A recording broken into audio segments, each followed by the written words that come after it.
Lecture, we're going to make a transition. As we shift our focus to the second conceptual theme around which our course on the science of life is organized, the theme of development and homeostasis. Now, before we begin with this theme, I want to take some time to step back today and remind you of the overall organization of the course, and to look at the ground we've covered so far as a prelude for looking forward to where we're going to be going next. At the very beginning of the course, you'll recall, I introduced you to the hierarchical organization of life, with that hierarchy extending from very small things such as molecules and cells on the one hand, to the very largest and most inclusive units in biology, represented by ecosystems, or even by the biosphere of the entire planet. Now, the outline of a traditional introductory course in biology often is organized around a linear progression that moves through this biological hierarchy. That is, the course might start with some chemistry and then some molecular biology, move on to the structure and function of cells, then move on to organisms and looking at how they work, then move on to aspects of ecology and so on up the scale. This is a reasonable way to organize and present the many facts and details that you would encounter in an introductory biology course. But our approach in the science of life is a little different from this. Our purpose here is to try to bring out broad unifying principles of biology, principles that are useful for gaining an appreciation for the subject as a whole. For this reason, you'll recall, I've organized this course by dividing it into three major sections, each section centered on a unifying conceptual theme, a conceptual theme that I think provides a good framework for understanding the big picture that we want to achieve in biology. The first third of the course, the part we've just completed, was centered around the theme of information and evolution. And I'll recap the highlights of that section for you in just a moment. The second segment of the course, which we're about to begin, is going to be centered on the theme of development and homeostasis. As I'll explain in more detail later, in this part of the course, we're going to look at how complex living things get put together in the first place, how the various parts of a complex organism are coordinated with each other, and how the proper functioning of this complex organization is maintained in the face of internal and external challenges. In the third and final section of the course, we'll turn our attention to the theme of energy and resources, asking where all of the stuff we need to build and maintain living systems come from, and how we pay the energetic costs to do so. Within each of these three conceptual themes, you'll also recall, our approach is to explore that theme across the levels of organization in the biological hierarchy, considering each first from the fundamental level of molecules and cells, and then building our understanding of that theme up through progressively higher levels of organization. If we were to map the conceptual progression of the course then on a set of axes with time on the x-axis, that is the horizontal axis, and the level of biological organization that we're looking at on the y-axis, the vertical axis, it would look like a series of three sawteeth.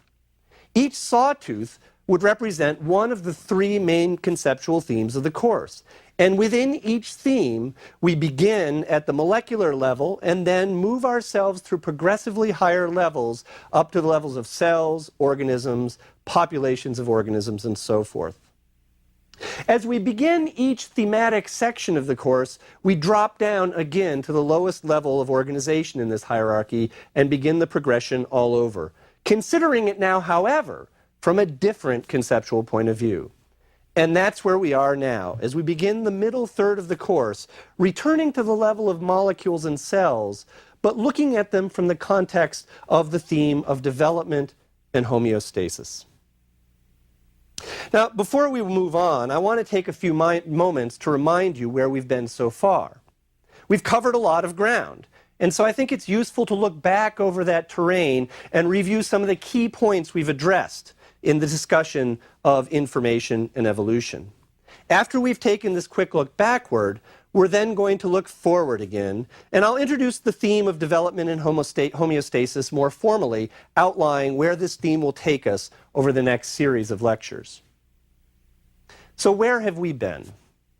We began our discussion of information and evolution in the first third of the course with the simple question of how life could have arisen from non-living matter on the primitive Earth. Now, this question is both simple, but of course it's very profound. And it brought us to consider the following key point. And that is this: in order for life to exist as we know it today, living things must be able to store and transmit information about their structure. Why? They need to do this so that they can make more of themselves. We learned that the critical information about structure that has to be stored and transmitted in this way is information about the structure of proteins.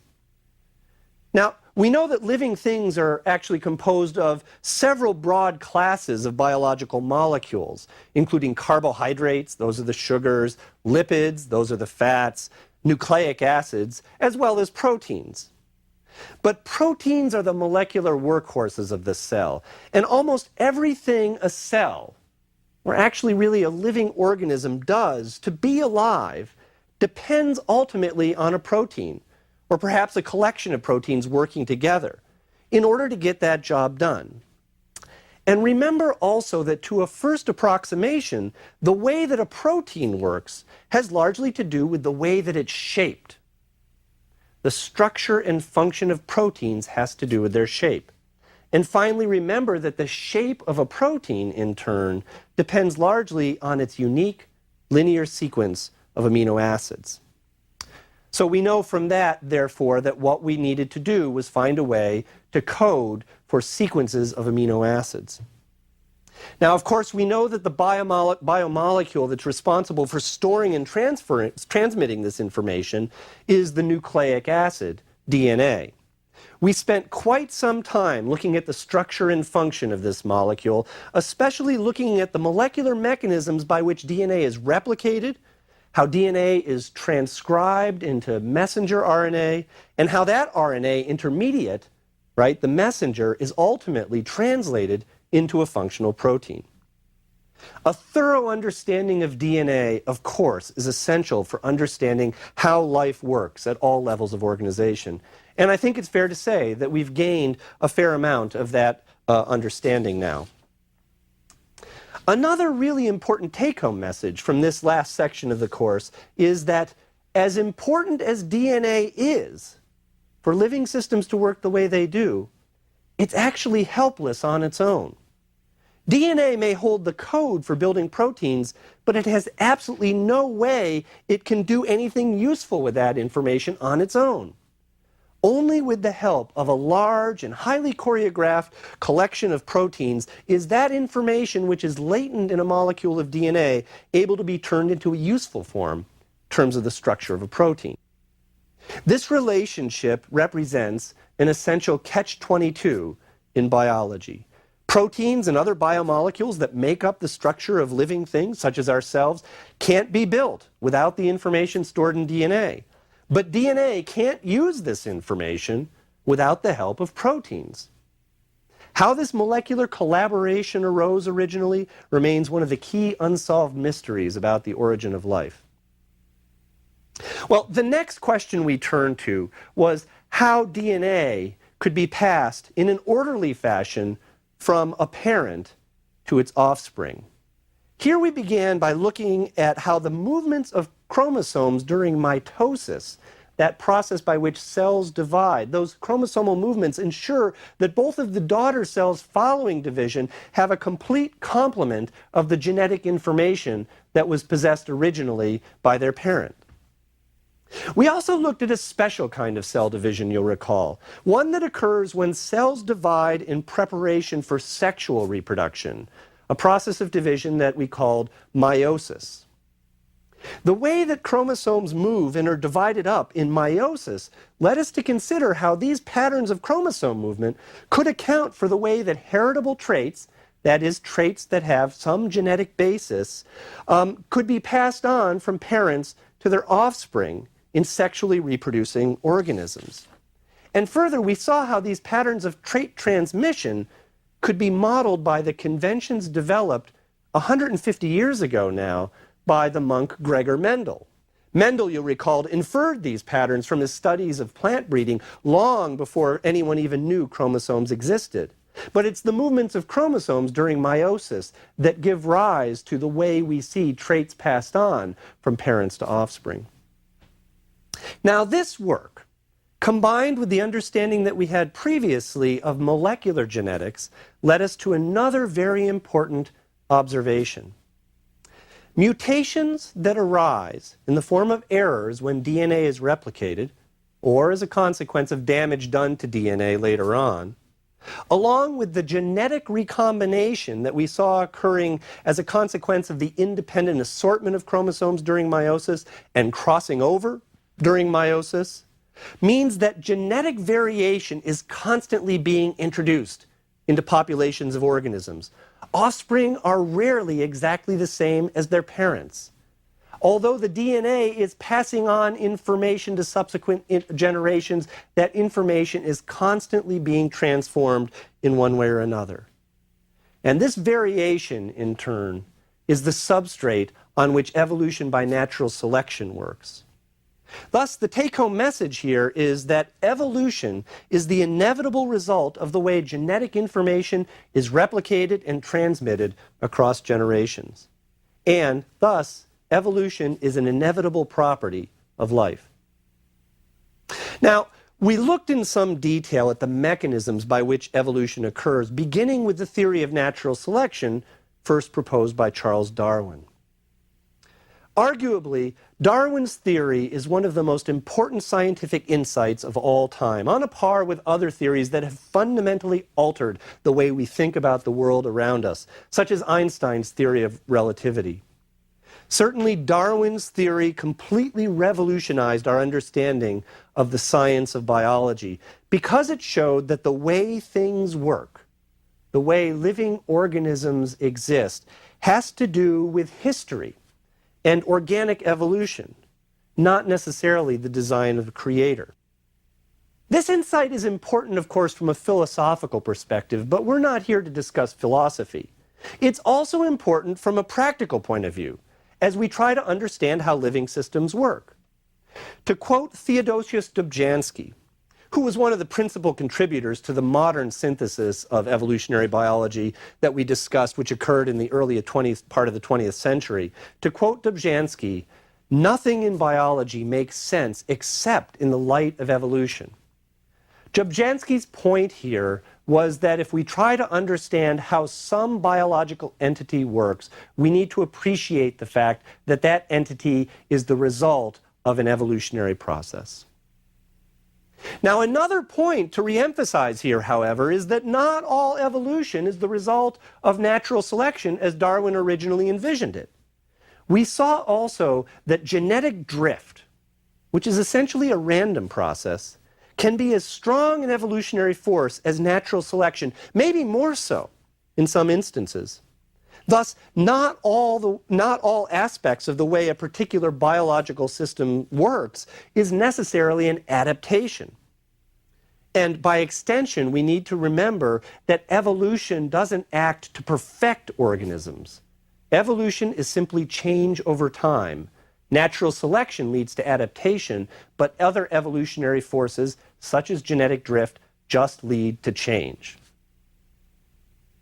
Well, finally, we concluded our exploration of the theme of information and evolution by considering how speciation has led to the almost unfathomable diversification of organisms over evolutionary time that occurred over evolutionary time that we see in the world around us today.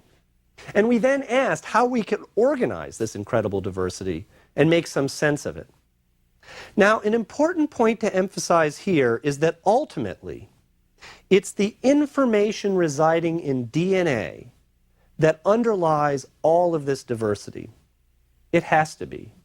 The structure and function of organisms ultimately has to reflect, in part, as we'll see as we move on later in the course, the DNA that that organism has.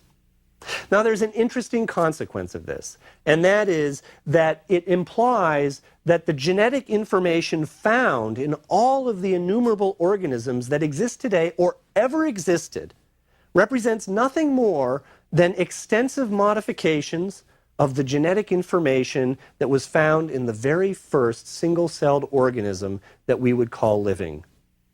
This is a profound conclusion. And as far as we can tell at present, it seems as though it must inevitably be true. So, where do we go from here? How do we begin this next section of the course? Well, first, let me define the terms I've used to name the conceptual theme of this section. Development is a familiar word to us all, and obviously it has something to do with growth and change over time. Homeostasis is more technical, and you may not be familiar with this term, so let me give you a formal definition.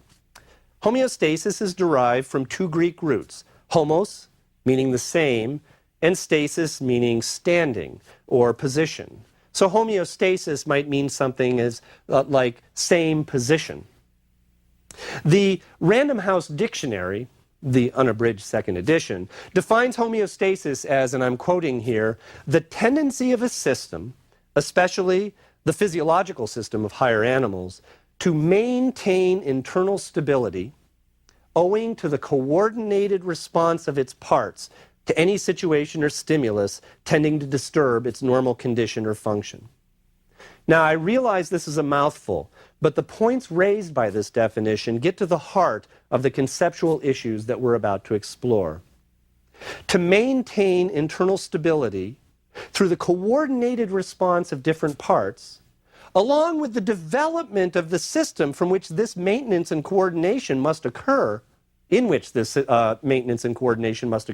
are essential requirements for living systems at all levels of organization.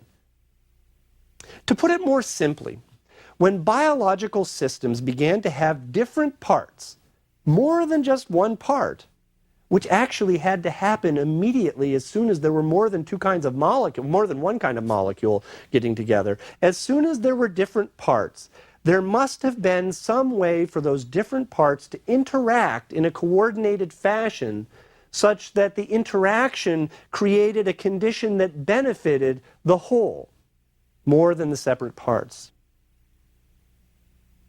In the broadest brushstrokes, this is going to be the central conceptual theme we're about to begin to explore. Now, I think a good way to begin to discuss this theme of development and homeostasis is by picking up where we left off in the last lecture, when we ended with a brief history of life on Earth. And we ended at the point where we had had the evolution of multicellular organisms, which was thought to occur about 1.5 billion years ago. Multicellular organisms are thought to have arisen several times independently. In other words, not all organisms today that are multicellular came from the same progenitor. In fact, the different broad kinds of organisms like plants and animals and fungi, so forth, that we see around us today, probably all evolved from independent events where multicellularity arose. We don't have any useful fossils or other kinds of definitive evidence to tell us exactly how multicellularity arose, but we can infer some things by looking at existing organisms. In all cases, multicellular organisms probably arose from colonial forms of single-celled organisms. Consider a group of green algae, present-day green algae, which are called the volvocales. Now, there are a whole number of different genera in this taxonomic lineage, some of which, such as members of the genus Chlamydomonas, are only found as single isolated cells.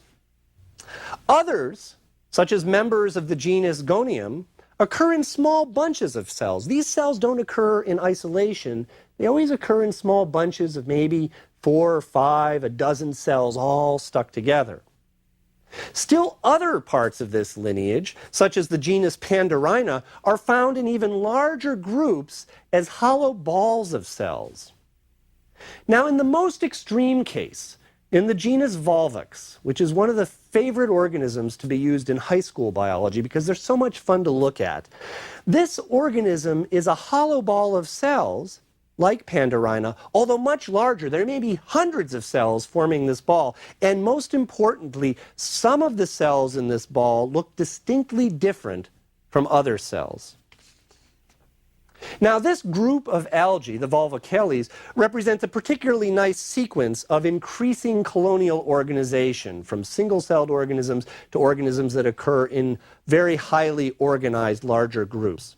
And similar progressions can be found in other groups of organisms as well.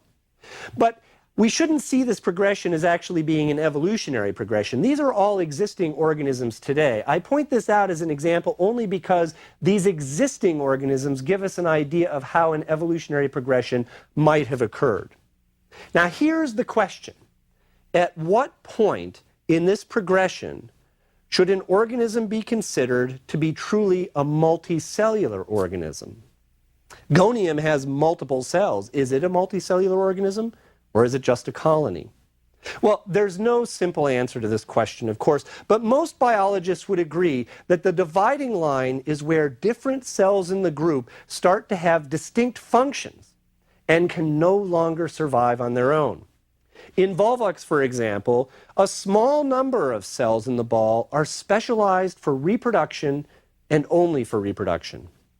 These reproductive cells obtain their nutrients and get other forms of support from the other cells in the ball. They can't exist on their own. Conversely, the other cells in the ball, the so-called vegetative cells, are incapable of reproducing. They need the reproductive cells to reproduce the whole group. Clearly then, Volvox is a multicellular organism, although about as simple a multicellular organism as we can imagine. But it's multicellular because there is a distinct specialization of cell types. And Volvox in this sense may not be too different, at least conceptually, from the first multicellular organisms to have evolved 1.5 billion years ago. Now, there were two key adaptations that must have occurred in order for multicellular organisms to have arisen at all. The first of these adaptations was simply the ability of cells to stick to each other. Most single-celled organisms, after they undergo cell division to reproduce, simply separate, and the two daughter cells go their separate ways. But an adaptation for single-celled organisms to sometimes not go their separate ways, to sometimes stick together, might have occurred if there was selection acting on some aspect of sticking together that made it better for the cells in that group to be together instead of apart. For example, a group of cells might have a larger mass, and if they're living in an aqueous environment, thus might be able to resist being pushed around by water currents if it's better for them to stay in one place. It might be harder for a clump of cells to be engulfed by some other cells that want to eat them as opposed to a single cell alone, and so forth. This kind of adaptation then would tend to make cells stick together, but what did they need to do to stick together? What they had to do was to evolve a more complex cell membrane, a cell membrane that included molecules, and these were probably proteins, that allowed those cells to stick together in a selective fashion, to stick together to another kind of cell of their own type. As we'll see later, cell surface molecules that allow cells to recognize each other and to stick together on the basis of this recognition are important, in fact essential, to many aspects of development and normal cell function in complex modern multicellular organisms. Now, the second of these key adaptations had to do with the ability of a single cell to change its structure and function. Why would it change its structure and function? Well, to avoid being killed if external conditions change for the worse. For example, many present-day bacteria and other kinds of microorganisms can transform themselves from growing, reproducing cells into a dormant or resting form that we call a spore. In many cases, spore cells, the spore forms of these organisms, can resist unbelievably harsh conditions for extended periods of time, years, decades, maybe even centuries. The selective advantage of this trait, of course, is that the ability to produce spores allows these organisms to live in a broader range of environments than they could otherwise do, because those environments, if they happen to have harsh conditions, could be survived over some period of time by the spore of that organism. But what do you need to do to be able to change into a spore?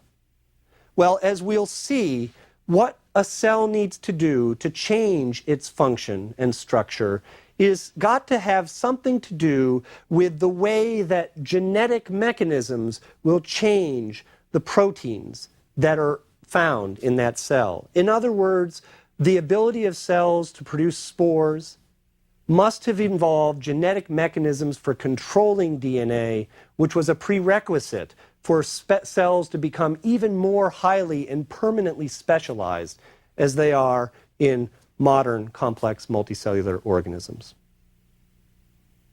Well, obviously, once cells are clumped in a group and can specialize, then you can imagine that selection could act on different parts of that clump in different ways. Cells on the outside might be specialized to resist desiccation, whereas cells on the inside might be specialized to process nutrients in different ways. And this increasing specialization, no doubt, had to be where the highly specialized different cell types that we find in complex organisms come from today.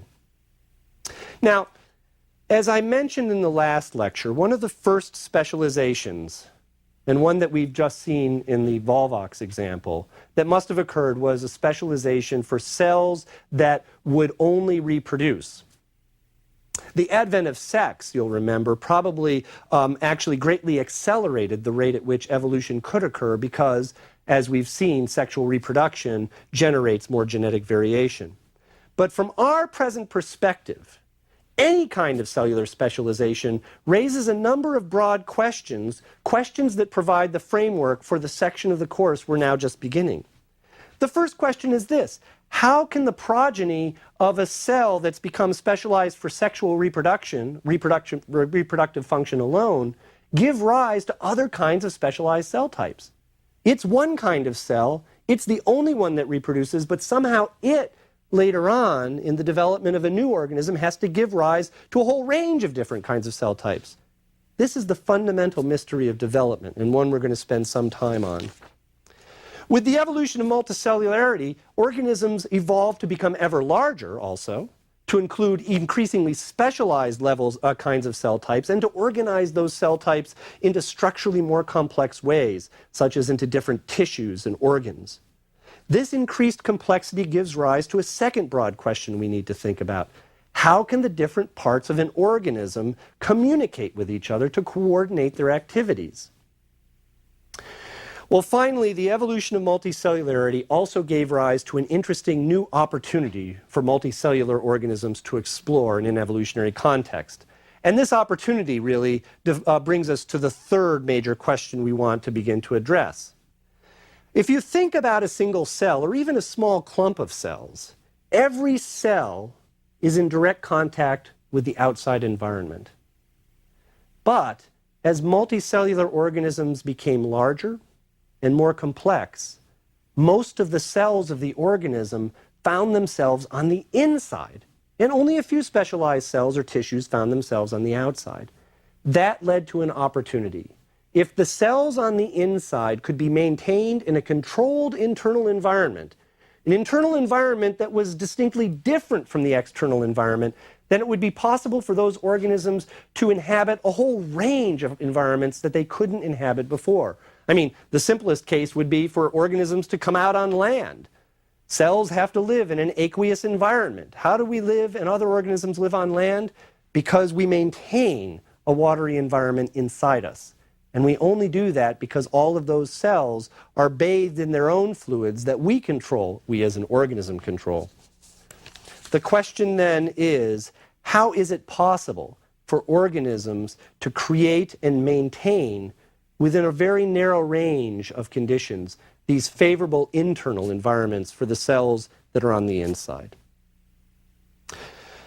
Well, by considering the evolution of multicellular organisms, we've now introduced the conceptual theme we're going to be exploring over the next 24 lectures. The first part of this theme is about development. How do we build a complex multicellular organism? The second part of this theme is about homeostasis. Once we have a complex multicellular organism, how are the activities and functions of the specialized parts coordinated in order to maintain a stable internal environment? To explore this, we're going to begin in the next couple of lectures to look at the molecular level of organization and to consider first how different kinds of cells of the same organism can express different proteins at different times or in different places. And as we'll see, This is the essential property that allows us to both develop and maintain multicellularity.